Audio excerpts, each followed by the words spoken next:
It's the program.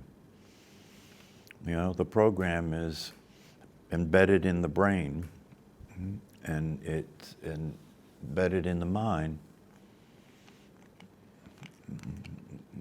And when you practice moving attention away from that programming for a brief period of time, resting as awareness, the program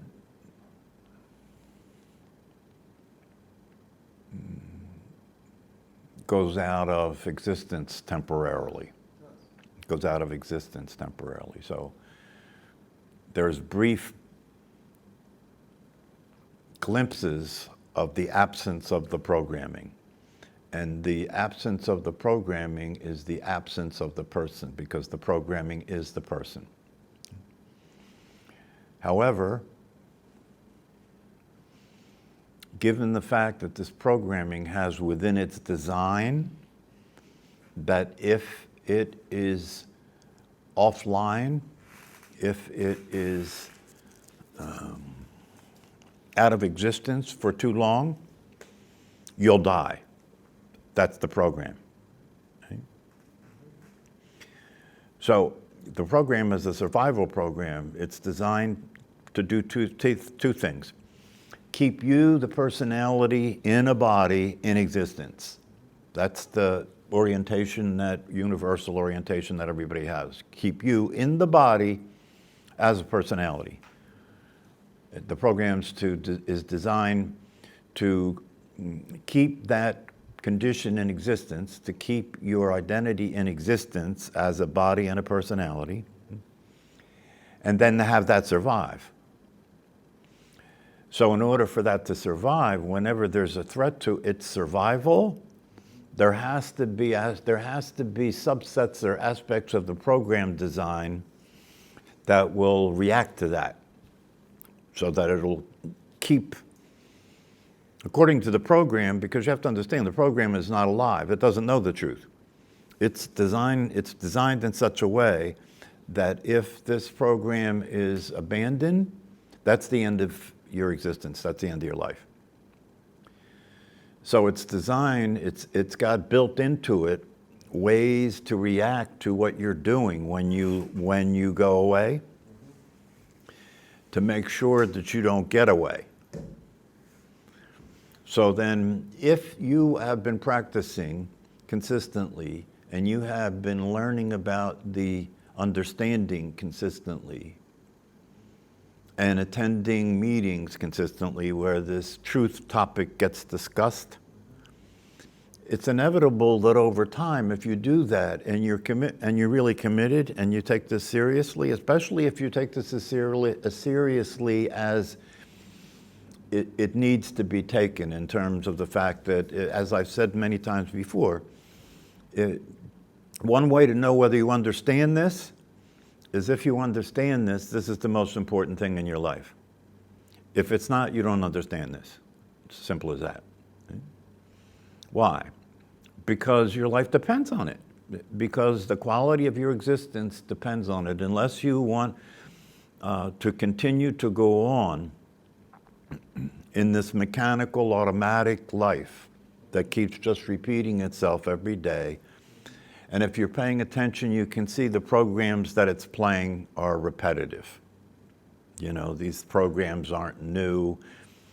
If you look from a psychotherapeutic standpoint at your developmental background, you can see your childish behaviors these days, if you look back, are going to be consistent with you as a teenager or you as a child.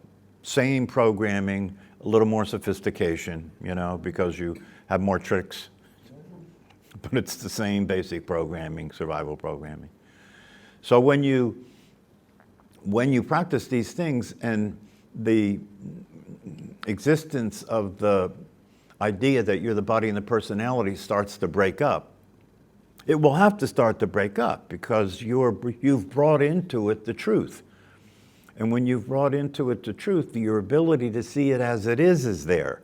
When you brought into the truth, when you bring the truth into it, your ability to see it for what it is, to see it that it isn't real is there. You can, I mean, what the teachings do is they present the evidence for the truth.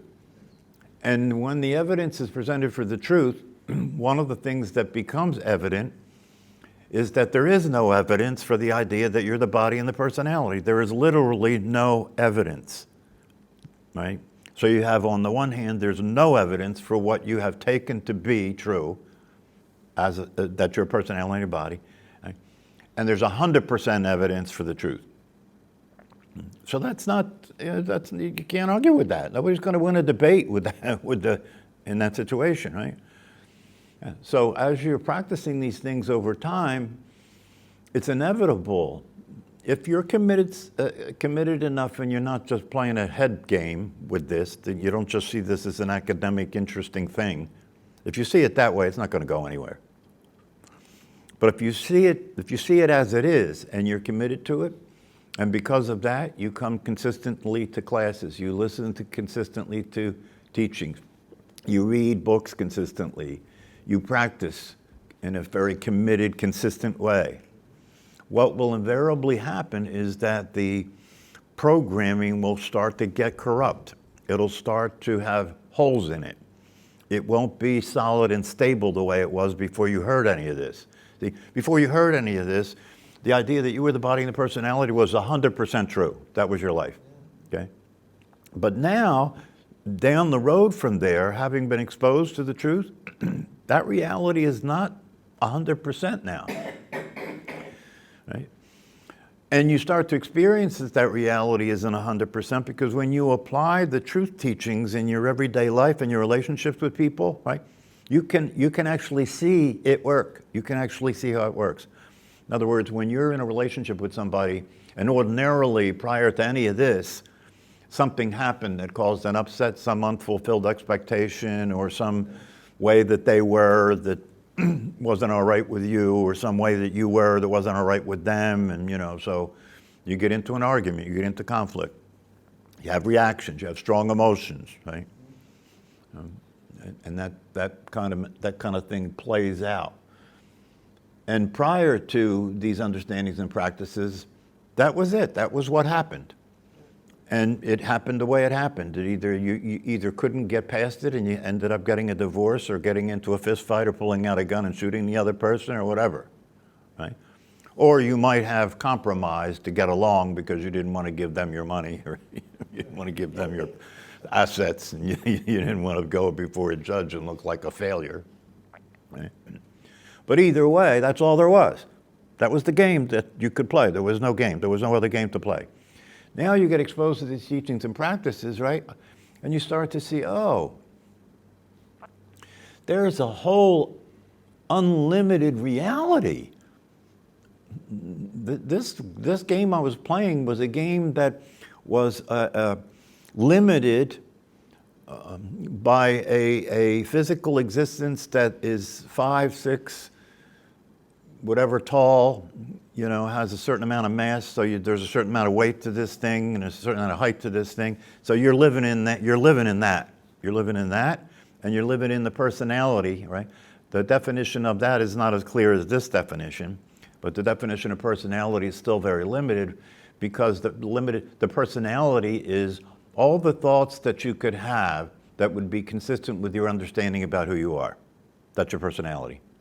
All the thoughts that you could have that would be consistent with the understanding you have about what you are. That's your conditioning and that's your personality. And that's super limited.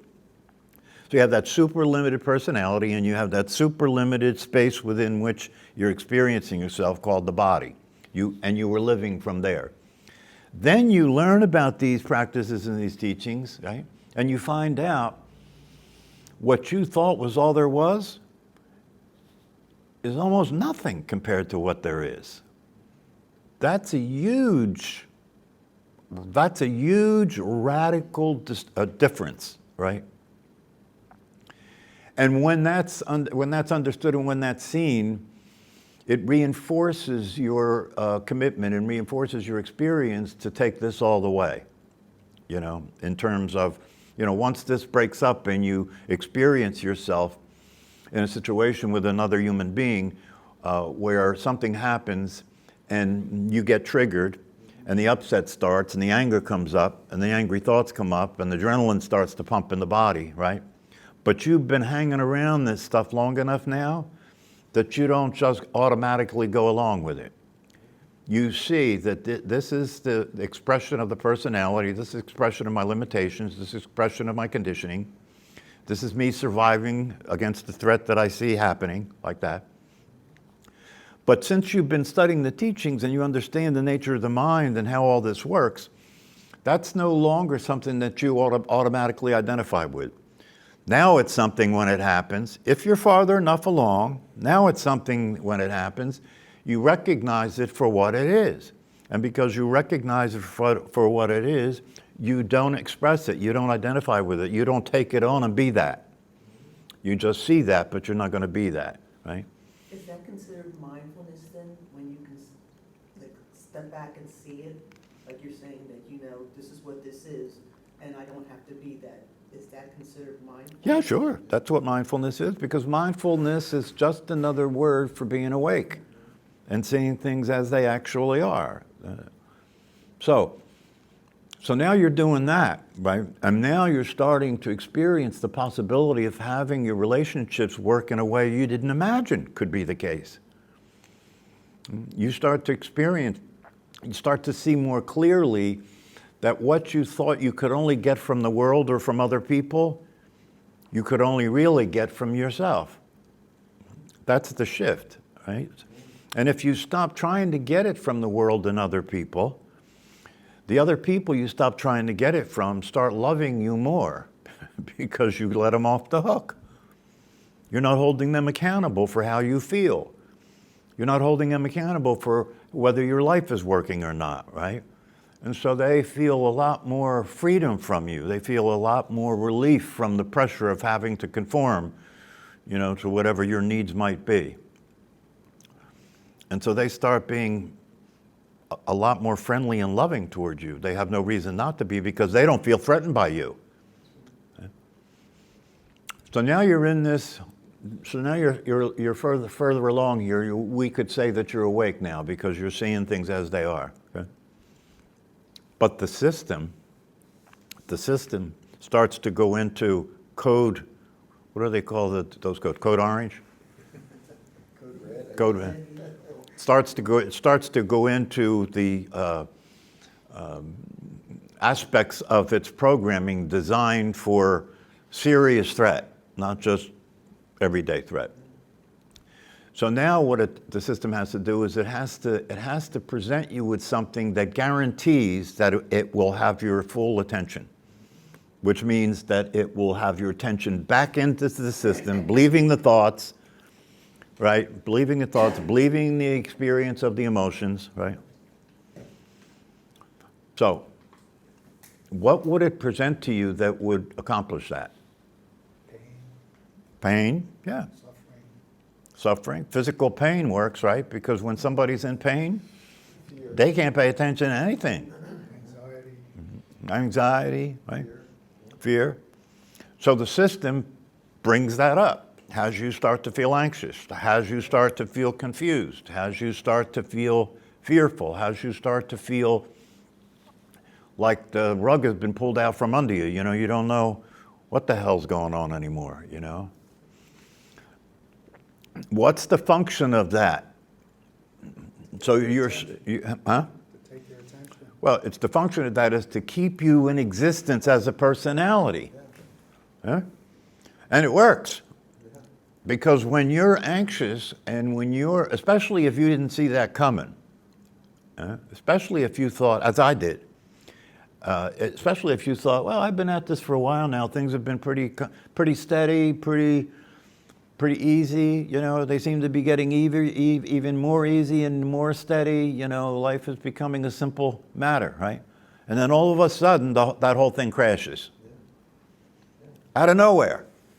That whole thing crashes. And all of a sudden, I feel like afraid of life, afraid of other people, afraid of my own mind, you know, afraid of the future, afraid of the past. And this is an overwhelming experience, right? And I can't stop it. I can't control it. Right? So it has completely succeeded in bringing me home, bringing me to the false house, bringing me back to the idea that you are that body and you are that person. You don't think you're that body? Notice how much anxiety is in that body right now. You don't think you're that body, right? You don't think you're those thoughts? You don't think you're that personality? Notice the desperation that's in that thought process right now. You're trying to figure out how to get out of this, right? But in the bigger picture, right? And this is one of the reasons why you need the teaching, the sangha, and the teacher, the teaching, and the sangha. They call it a refuge, right? Why would you need a refuge? You need a refuge when that kind of shit is what's hitting the fan. You need a refuge, right? So then what do? You go back to what you can depend on, which is called the truth. You go back to what you could depend on, which is called the truth, and you use that understanding to see this, to see what's happening now. Yeah? And when you use that understanding to see what's happening now, it starts to become apparent, if you have done enough of your homework, if you've done enough practice, it starts to become apparent that the way to deal with this, right, is just to allow yourself to experience it as the awareness. Allow yourself to be aware of the thinking, aware of the emotions, aware of the physical sensations, aware of the anxiety. And yes, it's uncomfortable.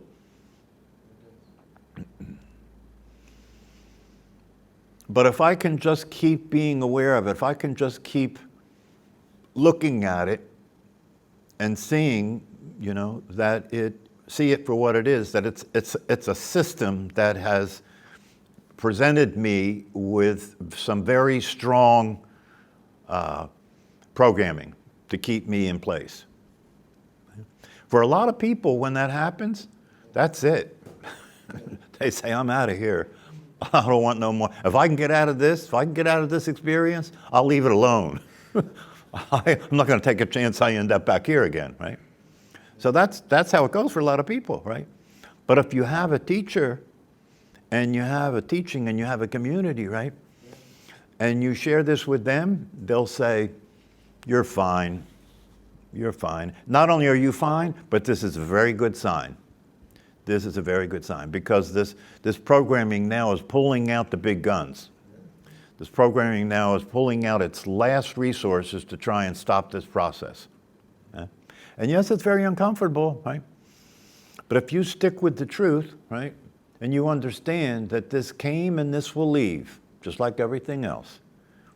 But if you get involved with it, if you freak out and you get involved with it, right, and you start trying to fix it and change it yourself and everything, it'll last as long as you keep doing that. Soon as you stop doing that and you just allow the awareness to be aware of it in the exact same way that the awareness is aware of the body breathing when you're sitting in meditation, the exact same thing. I am not the body breathing, and I'm not the thoughts, and I am not the sensations, and I am not the anxiety, and I am not the fear, I am not the confusion. This is all just programming playing. And if, because of the fact that I have the support of a teacher and a teaching and a community, that support can help me, it can give me a refuge to weather this storm, then I know, then I can feel secure that all I have to do is just keep being present and it will play through. It's that old saying that comes from the Hebrew or the Yiddish tradition. This too shall pass. Everything has to pass. It's part of the law, impermanence, right? Yeah. So you see, if you get caught up in this kind of experience and you forget about that, then you're going to get scared. This could last forever. But it can't defy the law. This too shall pass. Everything must pass. So it's not a question of whether it's going to pass, it's just a question of how long it's going to take. how long it's going to take. And if you don't have the support and you don't have a teacher, right, and your understanding isn't clear and sufficient and complete, right, then it can last a while. It can last a while. Or it can be the end of the whole process and you just go back and say, oh, I don't know what this shit was all about, but I'm just going back to being a regular everyday guy now. I'm done with that. I don't want no more of that, right? That happens for people.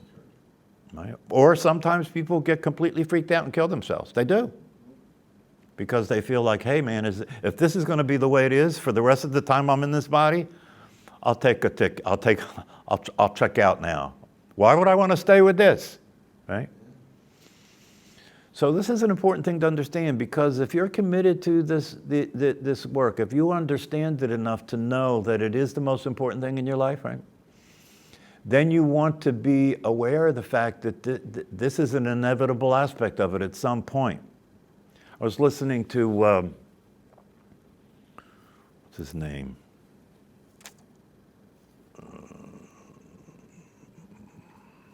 Angelo DeLullo. I happened to see, last night I happened to see a video of his pass me by. And I'm at the point now where I understand there's no accident. So when I saw that passing me by, I realized, because I'm not necessarily a big fan of his, but I figured, especially since I'm not necessarily a big fan of his and I saw that video passing by, maybe it's because there's something there for me. So I started to watch it, right? Guess what he was talking about? This. That's what he was talking about. And the way he was talking about it is he was saying that this is something that happens further along the way after you're awake. And the way he was describing it, he was saying you experience, he just called it distress, but he was referring to anxiety, all the other stuff. Right? You start to experience this distress. And he said that what it is that you are awake, you've awakened, right? But now you're further along with it, right? And as you're living your life, you unwittingly go to depend on something that used to be there and it's not there, called the personality. It's just a habit that you end up depending on the personality, depending on the way you are, the way you think, the way you behave, right? And you go to depend on that, right? And you've been successful enough in this process now that when you go to depend on it, it's not there. And that causes the distress, right? Because that brings up this kind of panicky feeling like, wait a minute, I'm in free fall here. There's no ground. I'm in free fall here. There's no place to put my feet down. It's just, and so what he was saying is that that's an inevitable aspect of the process. As the residual aspects of the personality disappear, and then there's just nothing. There is nothing, right? And what he said about it is it freaks you out in the beginning, right? Because you don't know what's happening, you don't know what to do with it. But then if you stay in the process and if you have a support of somebody who's been there and knows about these things, you'll come to the realization that there's nothing to be concerned about, that this will pass in time. And actually, it's a good thing. It'll pass in time, and it's a good thing. It'll stabilize.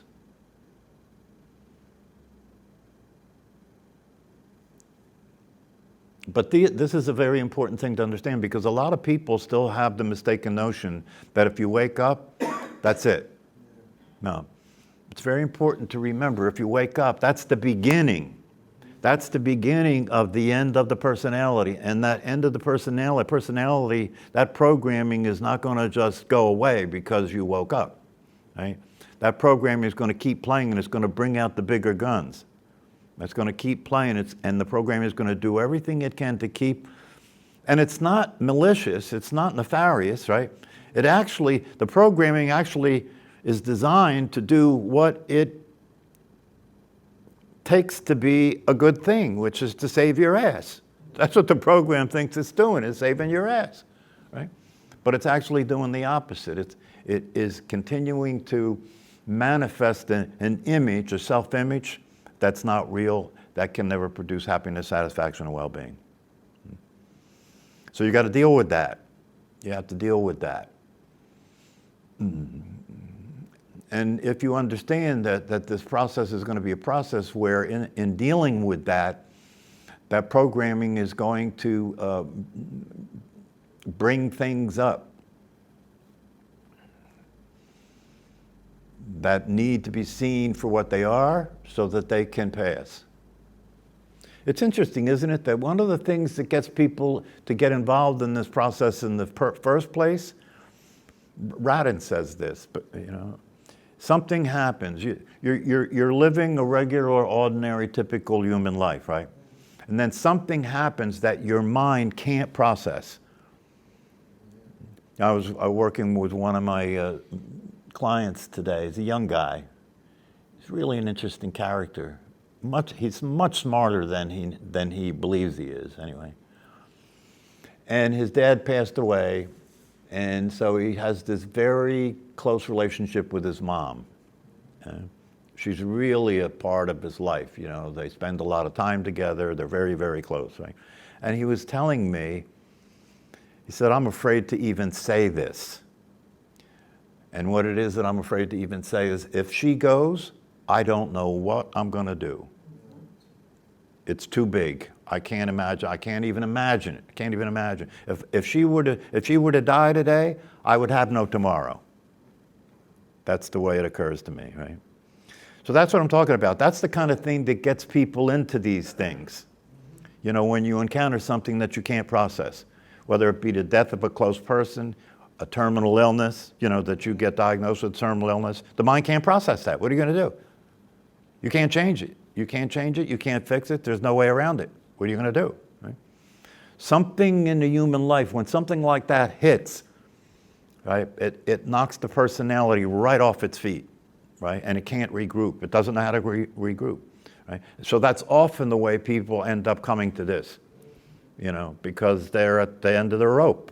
And so they become a searcher. I'm searching for some way, to be able to carry on my life, because I can't see a way to do that now, like that. So it's very important to understand these kinds of things, because they're all part of the process. And it's very important to understand the necessity.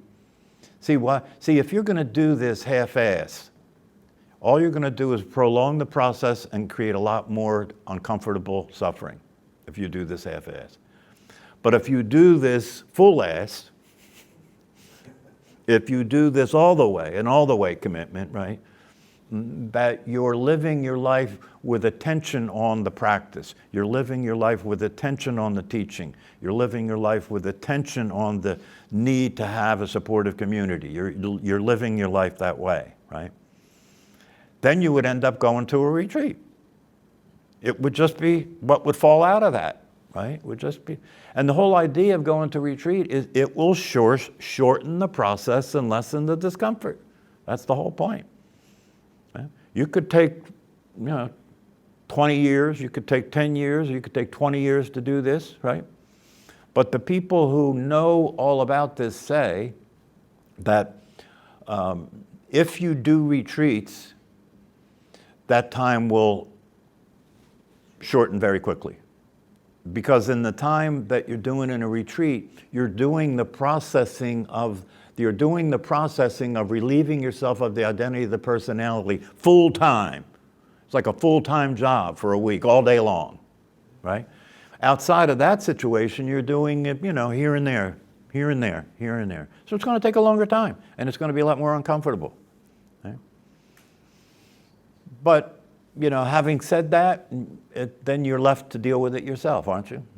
In terms of, I can say that to you, but I can also say that it's probably easy to predict that the voice in your head is still going to say, it's not for me. Because why? Because the programming recognizes the threat that is. That's all. And when it says it's not for me, if you believe that, like you're talking to yourself, if you believe that, like that's you thinking that, you're not going to go to no retreats. But if that comes up and you see that come up and you realize, oh, I know what that's about. That's not going to stop me. And when you really look at it from a realistic standpoint, what the hell's going to happen? You're going to go sit on your ass? You're afraid of doing it? You're going to go sit on your ass and you're afraid of doing it? This is not saying, no, we're going to give you a gun and you're going to go out in the woods and people are going to fire guns at you and somebody's going to get killed. I could understand that. But all you're going to do with this is go sit on your ass. And it's not going to kill you. It's not even going to hurt you physically, right? So what is this fear about? You see? What is this fear about? Not only that, but the retreat center that I go to, they have saunas.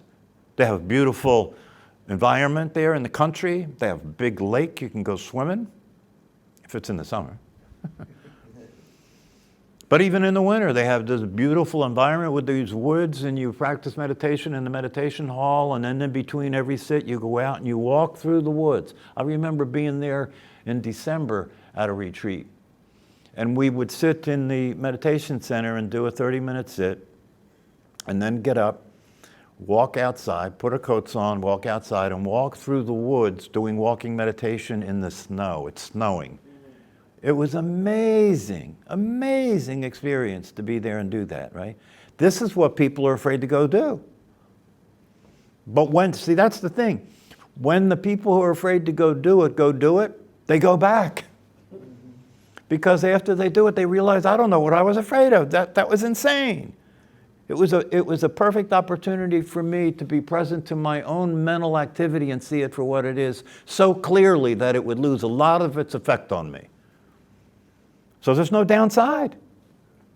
And then you get to meet a teacher whose teacher was a traditional master, one of the highest masters on the planet, a teacher whose teacher was one of the highest masters on the planet, and that teacher was a student of his for 35 years, and that's the guy that's going to meet with you twice a day to talk to you and support you and assist you going through this process. So, I mean, I'm saying all that to just put these seeds in your head to cause you more conflict.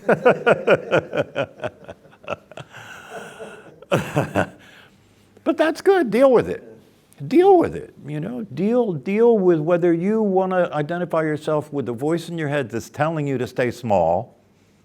Whether you want to identify with the voice in your head that's telling you to stay small, to avoid anything that's uncomfortable, and to not take any risks.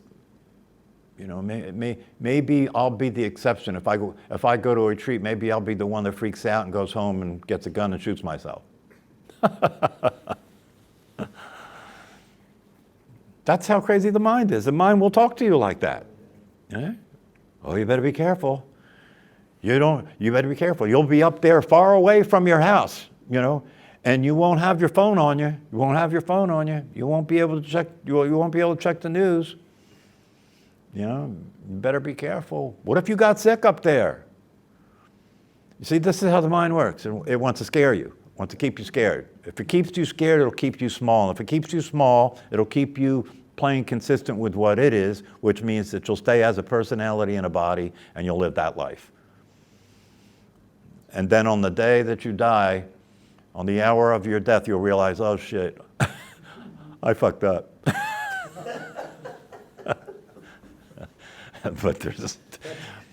And it's interesting because even at that time, although it will be too late in terms of, you know, the life's already passed, right? But even at that time, even though it's already too late, right, you'll still experience the freedom. And since there's no time, it'll be just as fulfilling as it would have always been. Just as fulfilling. But since that's going to happen, right, why wait till then?